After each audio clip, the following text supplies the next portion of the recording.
Sanibonani, welcome back to my channel, welcome back to yet another video. Thank you so much for tuning into Mkosi Nophile. Ngiyabonga kakhulu, ungakhohlwa ukuthi subscribe, like video, ushare futhi ushare labanye bese uyafaka that bell on. Remember that notification bell on izenza ukuthi each and every time asilahlela ama video, then uya ku notify YouTube ukuthi uploadile, and then you can watch the video. Siyabonga kakhulu kulabo angaskip nama advert. Inkosi yami ngabe udlala i-ad ase-belief doch cela ukuthi ungayiskip, yenze njalo ukuze size sikhule siyi-channel. Siyabonga kakhulu for uthando lakho ne-support yakho. So kule video ngizothanda ngikhulume njalo ngomama uZanele Mbokazi. Kune story lapha nesikhona kazi moja noma ngizosifunda ngesingisi ngiyaxolisa ke, kodwa lesi story sibhaliwe lapha ukuthi Zanele Mbokazi's death divides family.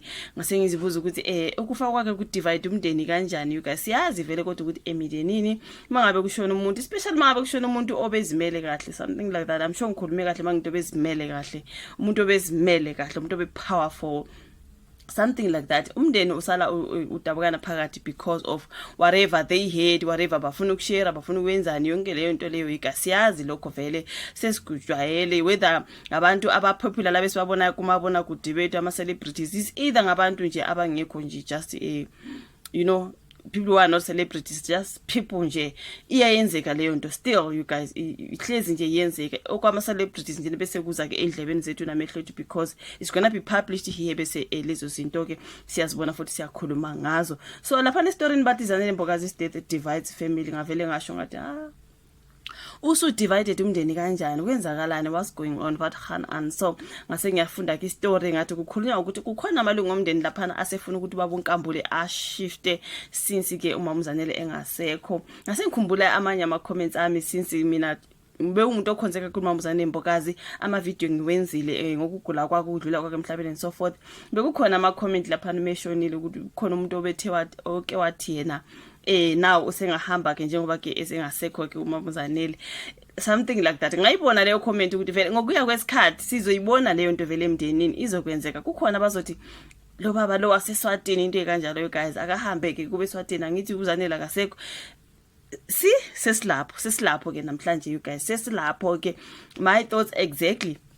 So umbuzo wami ukuthi ehamba eyapi, you guys, because umyeni kaMama uZanele Mbokazi lana futhi ubaba ohloniphekile oli bishop into ekanjalo, ngeke sithi hayi ube lapha ngoba befuna izinto zika Mama uZanele o kanjani. They were married, they were a very respective couple, kunezingane. Angazi ukuthi ngabe zikhona ezabo bobabili ezihlanganisa bona bobabili omhlambe ke zikhona lezo nje ubaba athola umama enazo, something like that, uzikhulisa njengezakhe naye ngoba abakhe vele ubaba wabo. Ukasibonile bonke ononjabulo Mdluli and all that, bethi baba jo ngoba ubaba wabo abantwana kaMama uZanele, ubaba wabo lwana, something like that, you guys. So I feel like abantu abathi bakahambe is maybe extended family, since something like that, you guys. Of course abantu abasebefuna ukuthi manje njengoba uMama uZanele Mbokazi engasekho bekwazi ukushaya isicathulo lapha emzini wakhe.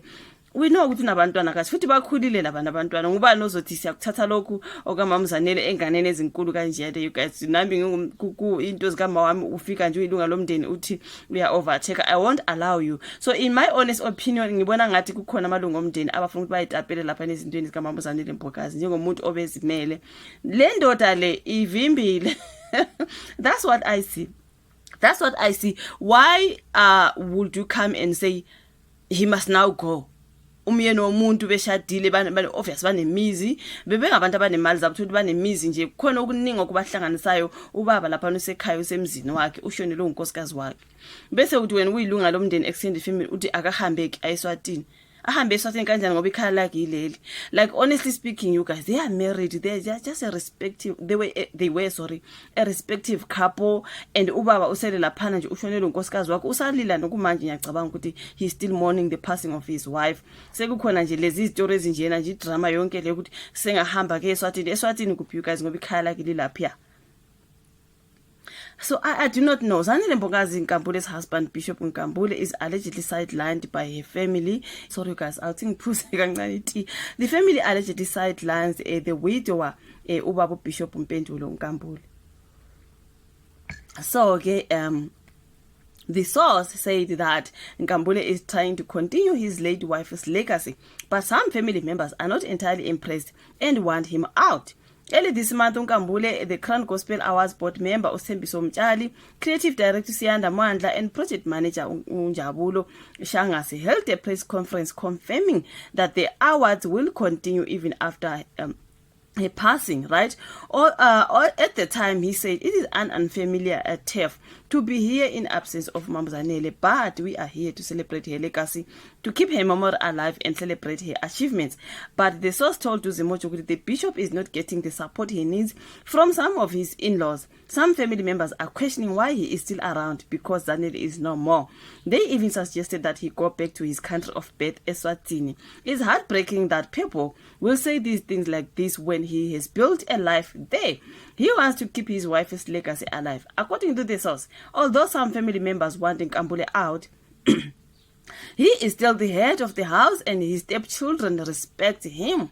Other family members will always have issues, especially when it comes to the death and money. The bishop loved his wife. I guess every family has its own drama. That is the source who continue to say that all the bishop wants is to ensure his wife's legacy doesn't perish. Another source then said the family is currently trying to create a united front to secure more sponsorship for the upcoming Crown Gospel Hours scheduled for November 17, including the other projects she was working on. Umbokazi spokesperson Unonjabulo Mdluli, she said she forwarded our questions to Ubaba Nkambule for advice. What says it, if it was up to him, she wouldn't be even responding because she honestly doesn't care what people think or say. That was Unonjabulo Mdluli, you guys. She promised to follow up with the bishop and give comments after Sekhulumile Nobaba, something like that. For me, I think they just want to have whatever was belonging to Mamuzanele lao malungu omndeni lawo. But manje ngoba ke kunobaba uNkambule, hayi kusho ukuthi uvimbile lapha because they can't abana access to whatever belongs to Mamuzanele Mbokazi. So they want that man out ukuze bazokwazi ukuthi bangene lapha ekhaya balawule mhlambe bagcine bethatha nokunye obekuka Mamuzanele. That's family for you. Ifamily njalo you guys. Angisho ukuthi ngiyathukana futhi angisho ukuthi khona bakwenza, but that is just my opinion. Ngibona ngathi ke umesukile lapha baba kuningi uyawazi umndeni, uyawazi extended family and whatever, sister brother whatever, malume mamkhulu whatever, because there is that husband.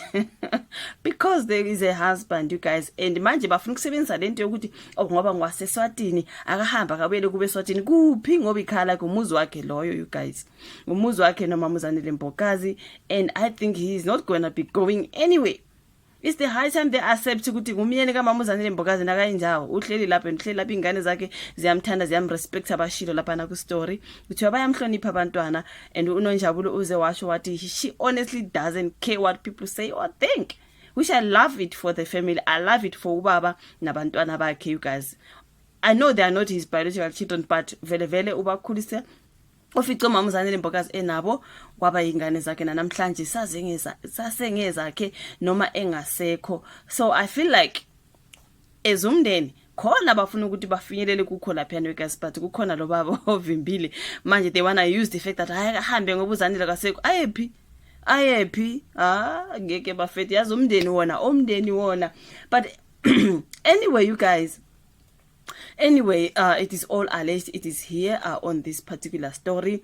Lona tabeni lubonile ngoMamuzanele Mbokazi kuthiwa ke umndeni is divided, abamsupport abemeseki kuye yonke into kaMamuzanele Mbokazi azama ukuyenza ubaba uNkambule. But anyways, mangaba abantwana bayameseka wenza konke nezingane akakhohle ngomunye umuntu oseceleni ngoba vele loyo muntu ngumuntu obefuna ukuthi afinyelele ezintweni lezi, but akakwazi ngoba kukhona yena. That's why kunaleli gama elithi akahamba eSwatini ngoba uvimbe lokho abafuna ukukuthatha lapha. Obviously this is just my honest opinion. Angazi yakhe opinion, please share it on the comment section. Ulike video, subscribe, share bese siyabonana futhi kwenye video elandelayo.